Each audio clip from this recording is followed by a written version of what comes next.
He's an intense musician, and he's a very funny guy. Please welcome Frank Marzella.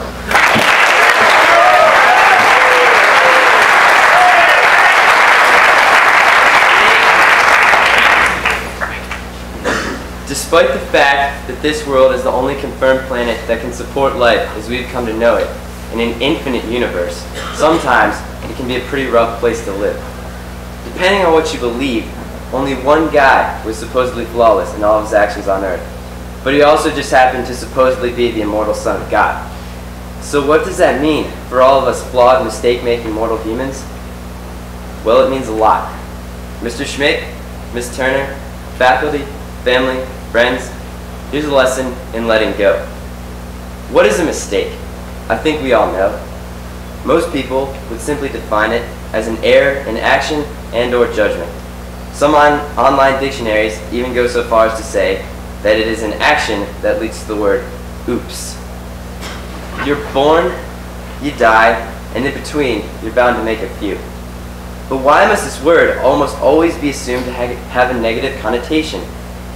James Joyce defined mistakes as portals to discovery, or, in layman's terms, chances to learn. I see you, Mr. Hastings. However, I know it is not always easy to view mistakes in this light.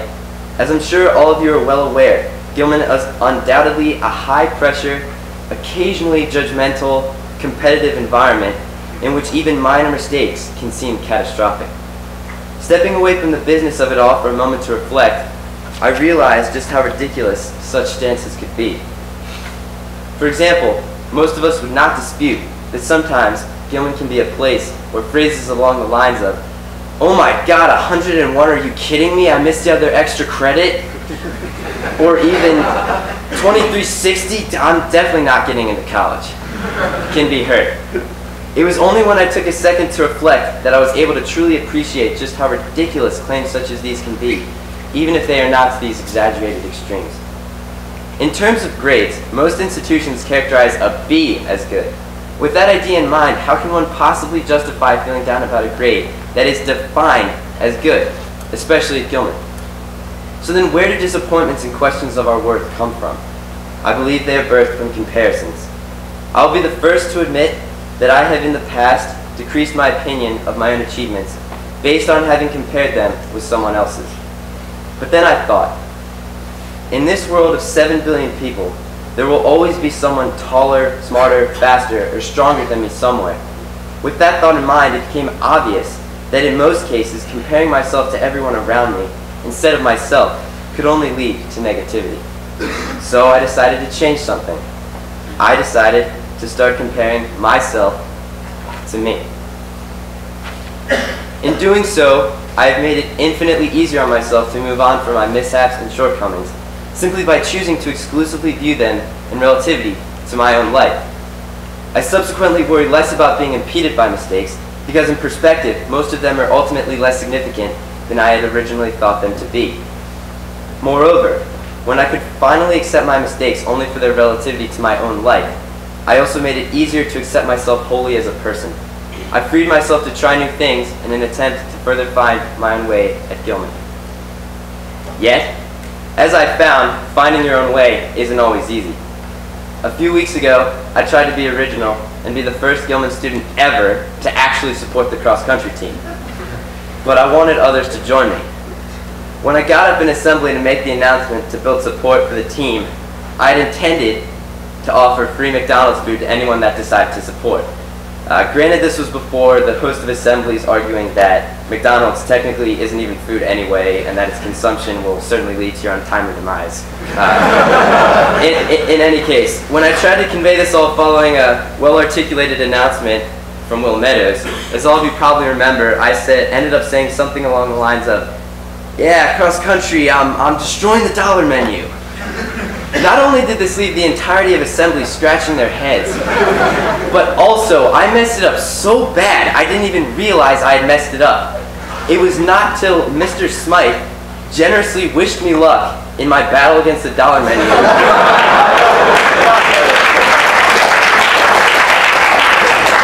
on my way out of assembly that I began to fully grasp how totally incomprehensible what I had said was. Nevertheless, here I stand in front of you guys, ready to try again, having moved on and learned from that experience. Hopefully articulating myself at least a little bit better. Still remembering, but not letting it deter me too much. Yeah, this wasn't easy by any means either, but bear with me for a second and think of rivers. A river is carried by gravity, an invisible force, to an ultimate endpoint. Along the way, the river will wind and take turns. There are deviations and obstacles to its path, but in the end, the water reaches its final destination. I found this to be a great metaphor for life. Like the water flowing in a river, life goes on no matter what, along a crazy, winding path, through good times and bad. And some things present, like gravity, can't be explained. They just are. Steve Jobs once said, "You can't connect the dots in your life looking forward, only looking backwards. So you have to trust the dots will somehow connect in your future. That will make all the difference." In other words, Jobs is saying that you have to trust in something, such as your gut, destiny, life, or karma, just to name a few. If nothing else, trust in your heart. It somehow already knows what you truly want to become.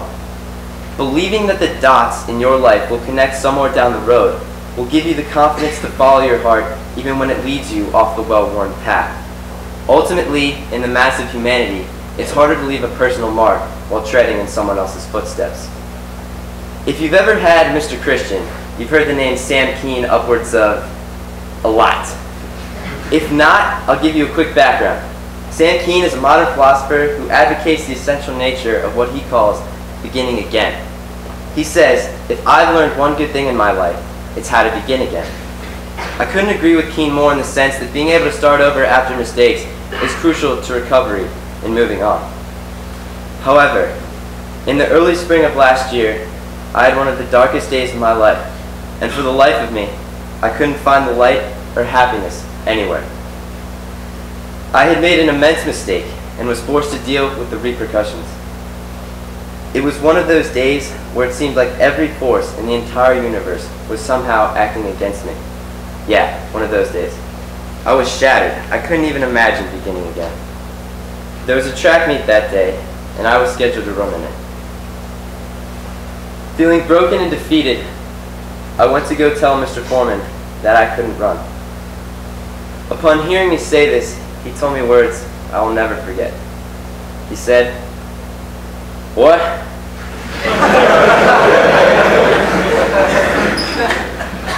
That's over. How you act now defines you.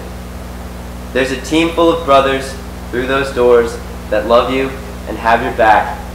Go out there and run.